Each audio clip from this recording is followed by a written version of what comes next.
Welcome to Channel 17, the Town of Colonie Government Channel.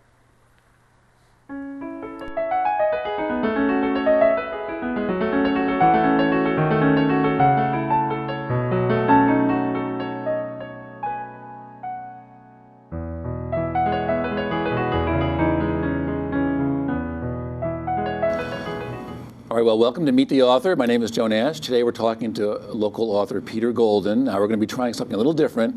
We're going to be talking about two books. He has two new books out, not at the same time, but first you'll see on the screen as I hold it up, it's a novel called Come Back Love. And then we're going to be talking about his new history book. It's called O Powerful Western Star, and the subtitle is American Jews, Russian Jews, and the Final Battle of the Cold War. So welcome back, Peter. Thank you for having me, here before. Joe. I just wanted to ask you, where we can start is, you've written before Come Back Love many histories, biographies, nonfiction, magazine writer. Now, what made you want to expand into writing fiction? Well, I've always been interested in writing fiction. I started out wanting to write novels, and then other opportunities came up, so I took advantage of those. And while I was writing O Powerful Western Star, and a lot of it deals with the cultural history of the Cold War, not just specific to Soviet Jewry and the United States and things like that. So it deals with the Beatles, and it deals with all the changes post-war, post-World War II. And I remember I was kept writing the words Soviet Union, Soviet Union, Soviet Union. It occurred to me that, of course, the Soviet Union no longer exists. And I was thinking, what was the most noticeable and lasting change of the end of the Cold War? And of course, that had nothing to do with the Cold War. It had to do with the changing roles of men and women in our culture. So what I did was I went back to these characters I had thought of many years ago and redid them and put them in both the modern time and the 1960s and 1970s, so I could have a look at them then and now. And while there was a break in the action of the interviewing and research for A Powerful Western Star, I wrote Come Back Love. So have you always, you said you always wanted to do some fiction? And Yeah, but you see, I never really saw the difference between the two. For me, narrative is narrative, to start with. And in fiction, you're bound by the facts you create. And in nonfiction, you're bound by the facts you find.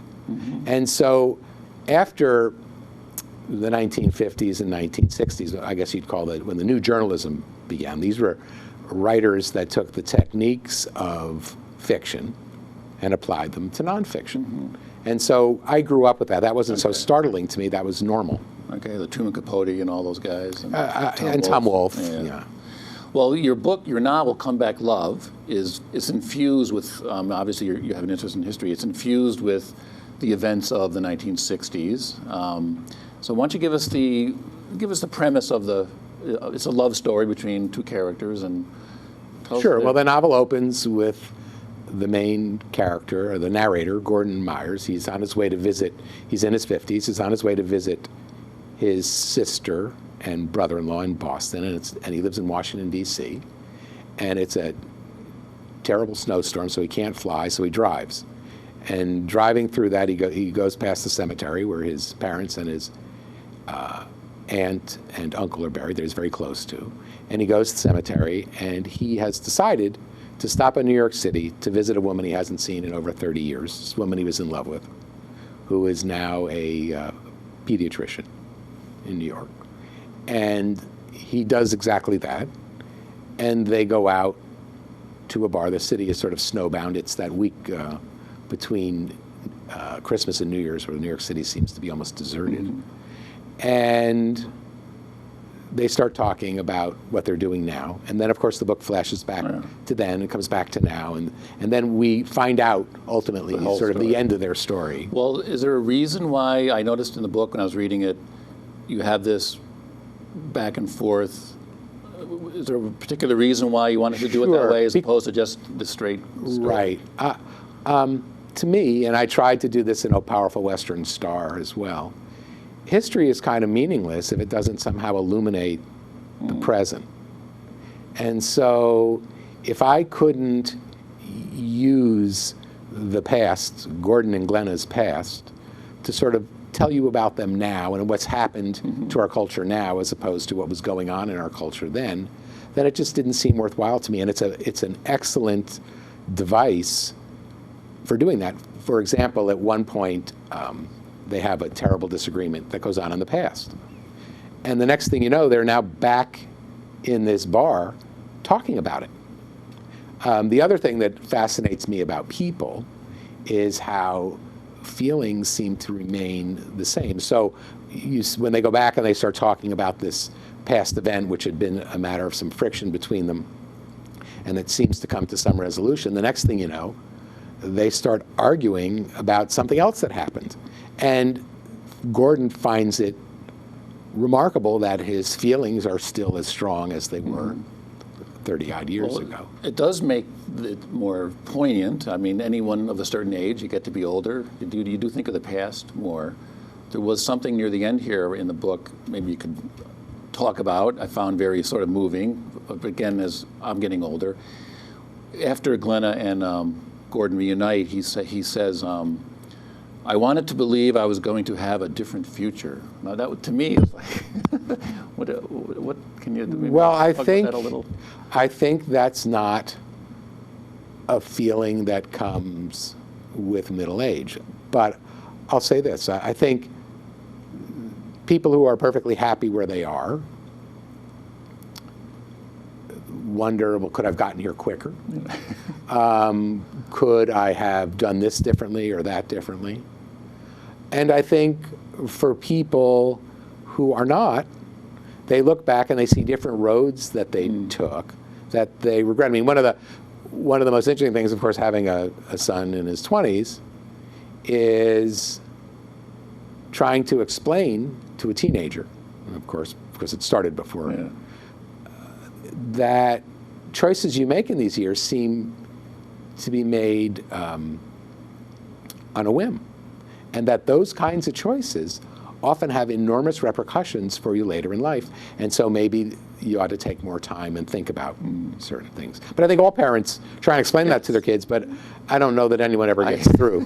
But it's certainly something, and I think it's often a reflection, since it happens often when children are teenage years. This is often the cusp of middle age for parents, the opening cusp of middle age, and they themselves are starting to think about those issues. Also, it comes with the loss of parents, which is another way that people have of reevaluating their past. Well, the story is a book about first love, I guess you could say, and there is a reuniting after 30 years.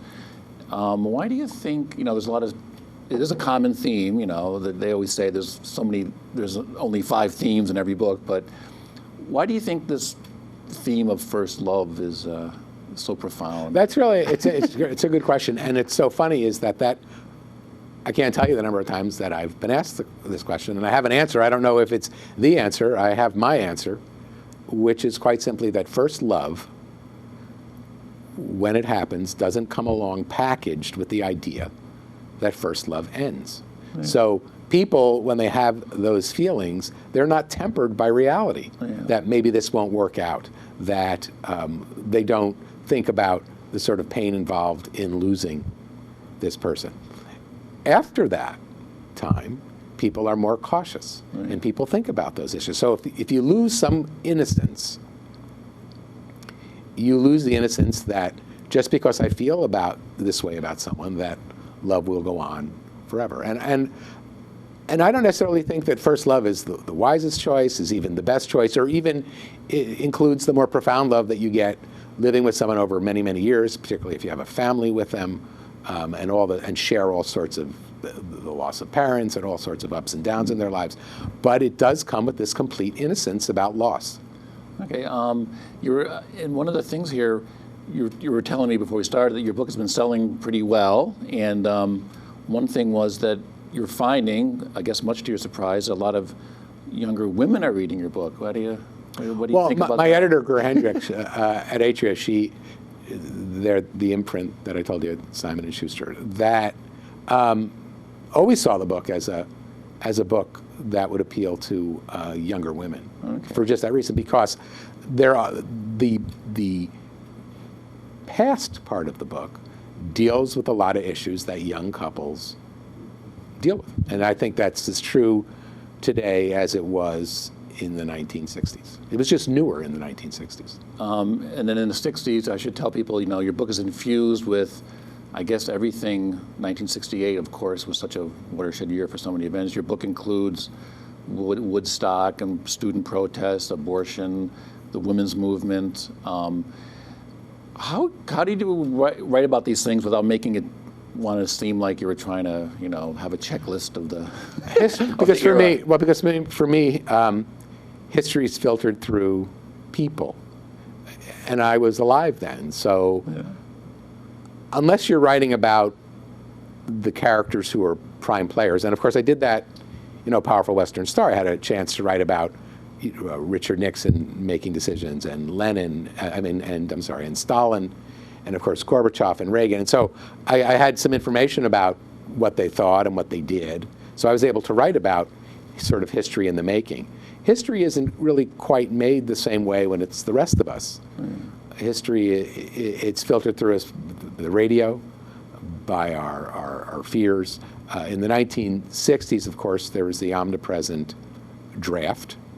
Vietnam, long before the internet and long before cable news, I can't think of anything in my life that was more present than Vietnam, which started when I was in grammar school and didn't end until I was a month away from graduating from college. So it encompassed all of that time for me. It was ubiquitous. It was on the news. Protests were constant. Protests went on in large cities with massive demonstrations. They went on in small cities with small demonstrations. The way that people dressed was often associated with their stance on the war, the music that they listened to. It was a kind of a cultural phenomenon. But I still think the more lasting issue was the issue of the women's movement and abortion. And I don't think you could have had, the women's movement was ultimately going to lead to that issue. The women's movement comes first. But I think for women, until they had control over the decision about whether or not to have a child, I don't think they could feel completely at ease. Many women, of course, many women oppose that idea as well, but I think that for that group of women involved in the women's movement, that you had to see that ultimately it was going to head to abortion. Okay, and abortion rights. I think I said the last time I talked to you, because this is sort of a new version, a revised version, but we're not going to talk about that. This is the final version, I guess you could say. I mentioned that the Glenna, the character, is someone, if you read the book, I was half falling in love with her, the great character.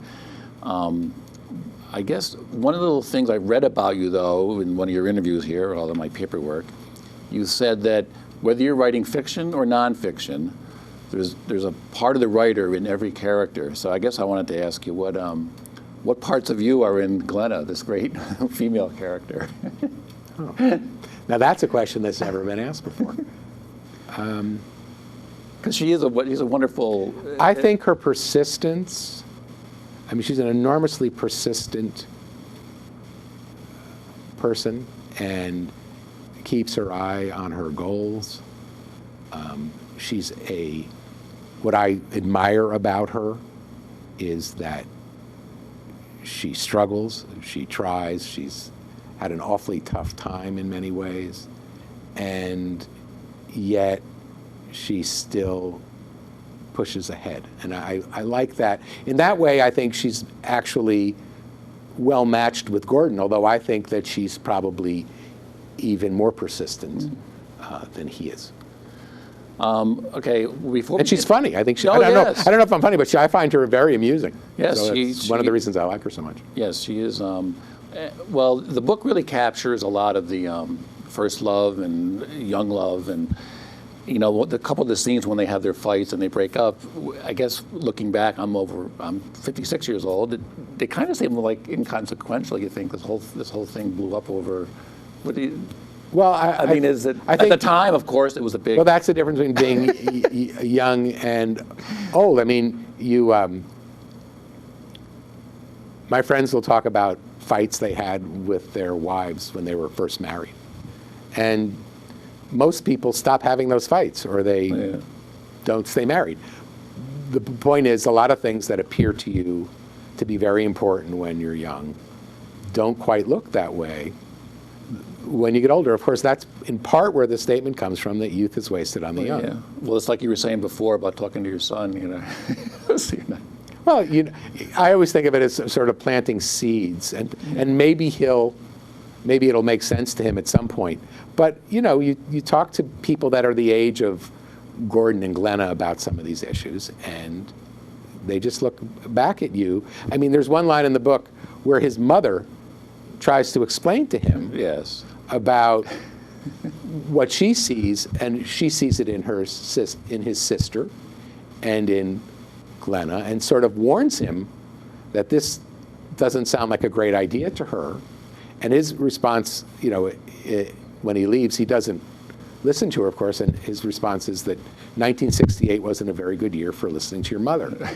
I don't know that any year is, but that year was a particularly bad one. Okay, so, well, I just tell people, this is the second time I read this book, and this is done in the new version. A wonderful novel, Comeback Love. I guess we should talk about the cover briefly, because when I first saw it, I said, this looks like that Bob Dylan album cover, the Freewheelin'. The Freewheelin' Bob Dylan. And can you tell a little about the cover? It'll be on the screen as we're talking, but yeah, you can. My agent, Susan Golem, had an idea for the cover when they first started to talk about it.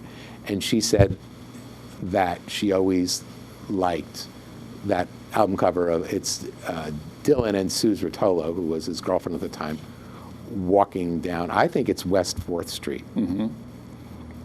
And there's no snow, but it's clearly cold because Dylan's shoulders are so hunched up. But it became sort of an iconic cover of that era.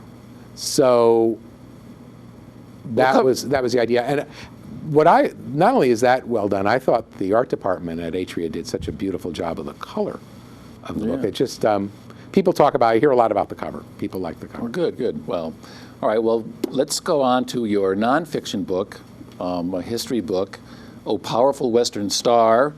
Now, I guess the subtitle, American Jews, Russian Jews in the Final Battle of the Cold War, I guess we'd have to start with, this is a long book. I just tell people, there's a real historian here we're talking to. This book has 22,370 footnotes. But don't worry if you're going to read it. You don't have to go back and forth. Most of them are just citations to the thing. Is that how many we had? That many? Well, I think I was looking on the, there's, in the book here, each chapter they start over. In the version you sent me, they were all in a row, so. Oh, great. 2370, but that's obviously a real historian at work here. So what's the premise of American Jews, Russian Jews, and the Cold War all, that's. What I tried to do. Oh, Powerful West, let's talk about the title for a moment. Okay. When Lincoln was assassinated, there was a poem by Walt Whitman. Oh, Captain, my Captain.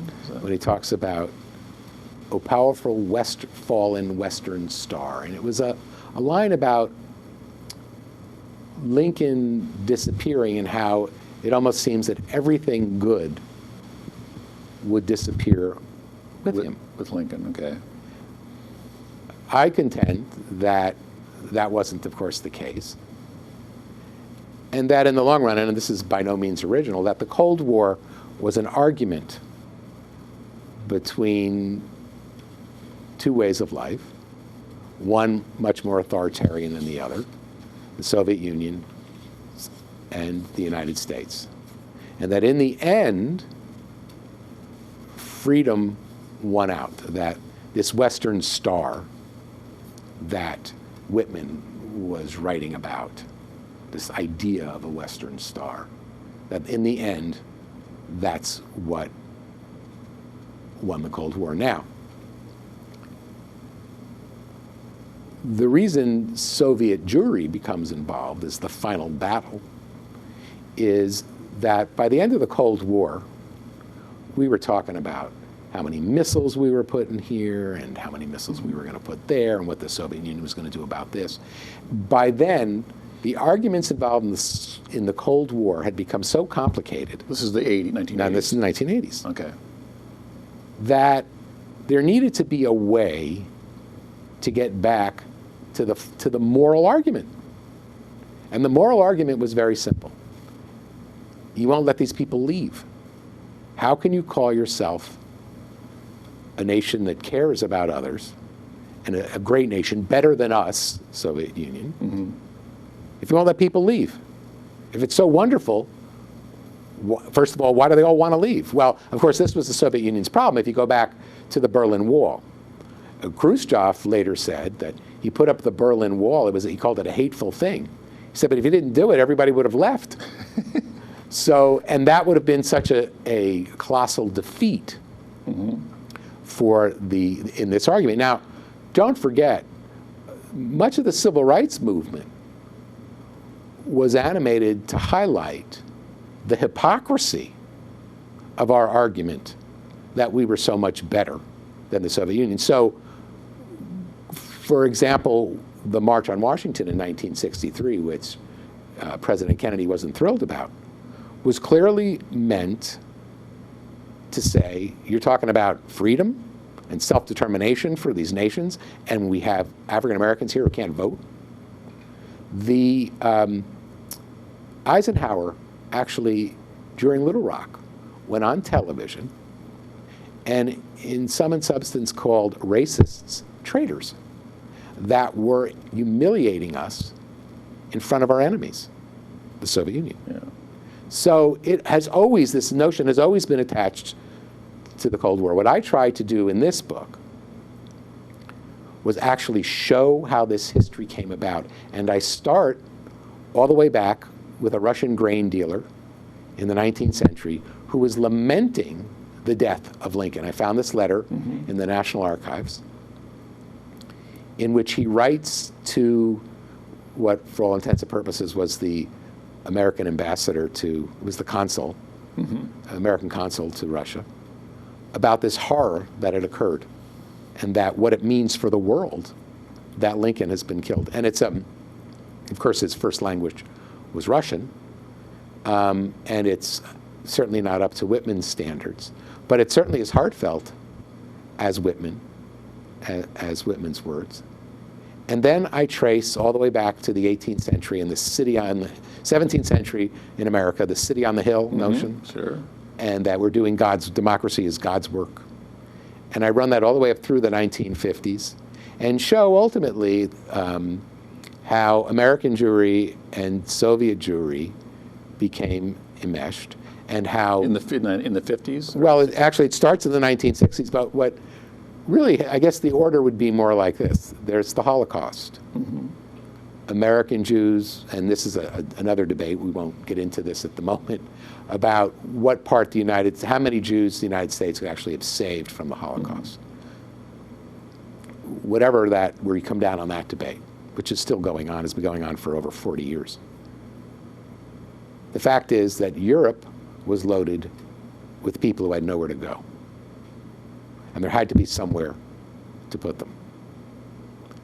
And so you now have this state that's created, as much supported by Stalin as it was by the United States. In fact, you can make the argument, Stalin ultimately that armed the Israelis and made it possible for them to fight the 1948 war and to hold off the Arabs, while the United States refused to arm them or even lend them any money. So now you have this state that's drastically outnumbered. Yet, when the Nazis invaded Poland, all of the Jews in that part of the world ran into the Soviet Union. And so there were the people at the time, Ben Gurion thought 1 million, 2 million Jews that he could gather into Israel. At the same time, interestingly enough, the Arab countries saw it too, and they didn't like it. At one point, I think it's an editorial in a Saudi newspaper, which if it weren't such a tragic circumstance would have been hysterical, in which the Saudi commentator is going on and on, lamenting the rise of anti-Semitism in the 50s in Europe. Stalin became furious at the Jews in the 1950s, and there was a rise of what they call the Black Years. And the Saudi newspaper was lamenting this. How could they be attacking the Jews in Europe like this? Because, of course, he thought it would just increase immigration. Okay. It was so much a point for the Arabs that as late as 1978 and 79, when the Camp David Accords were being negotiated, the Egyptian negotiators were still trying to insert language in the accords that would make that the Israelis would agree not to accept any immigration from the Soviet Union. Of course, they would never agree to it. They always saw the Soviet Jews as would help them sort of even things up in the Middle East, would help them survive. Now, American Jews in the 1950s were much more concerned about their own sense of acceptance in the United States. They were still prohibited from buying houses in certain areas of the country. They were certainly excluded from clubs. There was still a fair amount of anti-Semitism, and this was all in the wake of the Holocaust, and of course the famous movie Gentleman's Agreement. Mm-hmm. Well, the American Jews were still assimilating, is that the right word? Yeah, they were still assimilating. It was the first generation of Jews that had moved from sort of blue-collar to white-collar jobs. Mm-hmm. They were moving to the suburbs. They were leaving where they had lived. They moved in enormous numbers. They spent about $1 billion between 1945 and 1965 as a community building synagogues in these suburbs, starting up all kinds of youth programs. There was a real identity issue. Mm-hmm. Early but on, meanwhile, in Russia, the Soviet Jews were... It was a bad time for them, very bad time for them. And by the 50s, American Jewry, if they got involved in any single issue as a group, it was really, they certainly supported Israel, and there were all kinds of fundraisers and things to help people in Israel. But as a group, the issue that seemed to preoccupy them was the civil rights movement. And so you find a lot of time and energy by American Jewry, formal American Jewish organizations, and just sort of people on the street being involved in the civil rights movement. After the March on Washington, a very well-known rabbi who was also a scholar and a teacher at the Jewish Theological Seminary, his name was Abraham Heschel. He had been with King on marches. He was a dear friend of Dr. King. Went and excoriated these formal groups and said, what are you doing? You're helping the civil rights movement, and we should help that. But what about the Jews in the Soviet Union? You have forgotten them.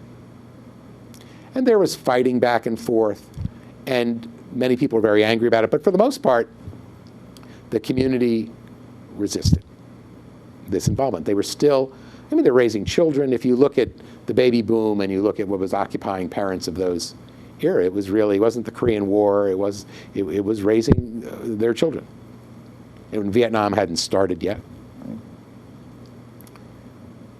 In 1968, there was a teacher strike in New York City. And the teacher strike started when a group of parents, African-American parents, wanted more control over their local school in the Brownsville section of Brooklyn. Albert Shanker, who was the dictatorial head of the teachers union, wanted no part of that. Now, predominantly, teachers and administrators were Jewish, and this was turned into a battle between African Americans and Jews, which it was not. Shanker had something to do with that, I think much to his lasting discredit. There was certainly some crazy anti-Semitic stuff that was floated around. Shanker gave that a lot of prominence. At the same time, there was this rabbi. His name was Meir Kahane. I think Oh. yes, I've heard of it. Sure. Meyer Kahane started this group that was modeled on the Black Panthers, and he called it the Jewish Defense League. Okay. What they did were two things. One, they marched around these old Jewish neighborhoods, if there are any old Jews who were still living there, to quote unquote protect them from the African Americans. And they got involved in harassing Soviet diplomats. And they were violent, and they bombed offices. They became radical supporters of Soviet Jewry.